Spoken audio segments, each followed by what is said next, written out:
Hey everybody, Robin here, The World According to Robin. So, today's little episode, you drive around anywhere, and you see dilapidated buildings and, things that are hazardous and it brought back Surfside.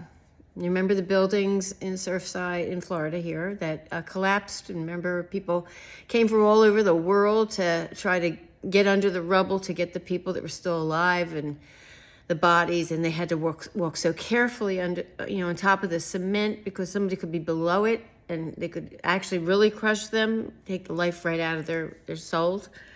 So I had written this at the time, and I just wanted to share. So let me know what you think. Okay, so it's called The Nightmare. The nightmare of the children fast asleep without a care. A nightmare of a grandmom sitting in her favorite chair. Nightmare of a couple sleeping soundly in the night. They didn't know when they awoke, no one would be in sight. The nightmare of so many floors just waiting to fall down. A nightmare that will stay with us and with that darkened town. The nightmare we will live with, knowing how they met their fate. We don't know if this sadness can replace all of the hate. I hate that this has happened. I hate they didn't know that safety only matters every 40 years or so. I hate that I am lying here and have the air to breathe. I hate to watch the families in the spotlight as they grieve. For some, the nightmare's just begun. They question why they're here.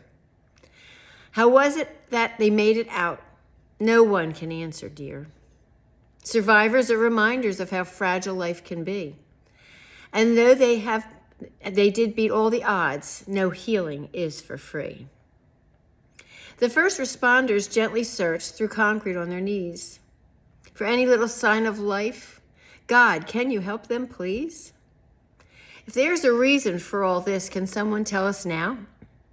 We can't pick up the pieces because we simply don't know how. Let's hold on to each other, not a path to walk alone. We thought that when we say goodnight, we're safe inside our home. I never saw their faces, but they're with me just the same. And every night I get in bed, I pray and say their name. I'm not very religious, but I think God's everywhere. And feeling as I do, I ask the question, was he there?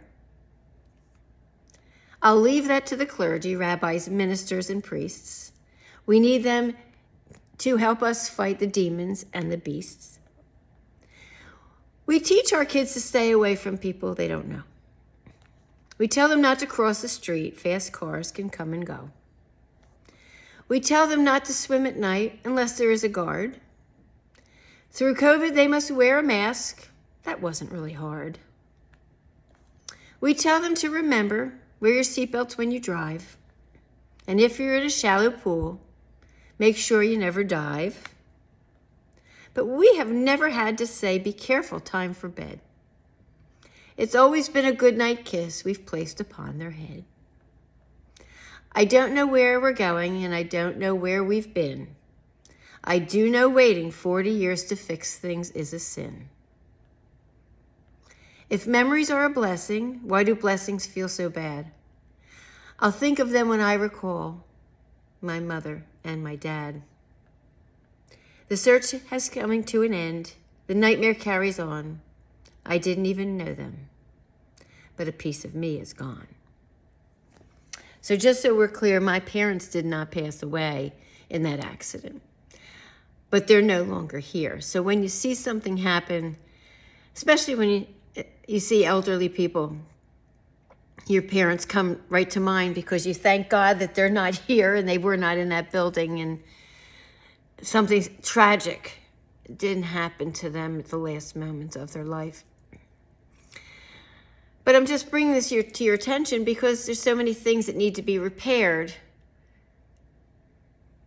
And we're building ballrooms and arches and a lot of bullshit when things need to be repaired. Things need to be fixed so no one gets hurt. Bridges need to be checked so no one gets hurt. And this administration is just pissing away our money on stupid things. Things that we'll never see, never use, never get credit for either. And things that the billionaires can use and Trump can use and Trump makes money off of. And he needs to start following some rules, I believe. If we do, he does. I mean, think about this. We have a businessman who's failed at almost every business that he's done. We have Hegseth, who was a Fox newscaster, who was drinking on the job. They keep replaying him, whose mother wrote a letter about him, warning the entire world of what a sick soul this motherfucker is. We have the new Homeland Security person who is a plumber. And Duffy, I'm not sure what Duffy does, but Duffy doesn't know what Duffy's doing. Because I'll tell you, this rule about no pajamas, I would never wear pajamas to go on a flight. But to make a rule about that and then say, but do some push-ups and pull-ups before you go on your flight. This is where our money's going to, not the safety of our flights, but so people can do some push-ups and pull-ups before they go on vacation. That's a private thing for people to do. That's not something we should be doing. So these people don't know what the fuck they're doing. And the war crimes all over the place.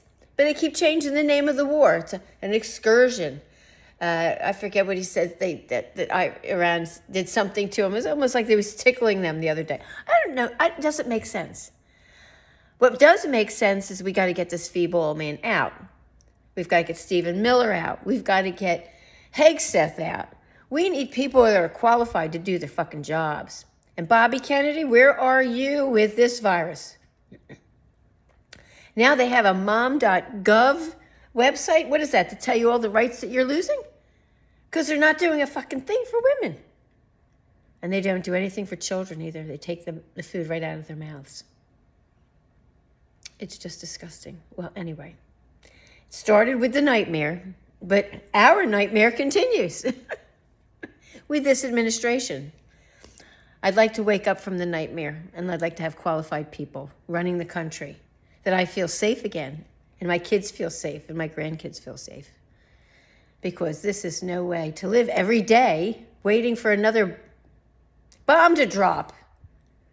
And it's usually us that are dropping it. And this was the best one, though. Before I get off, I have to say this.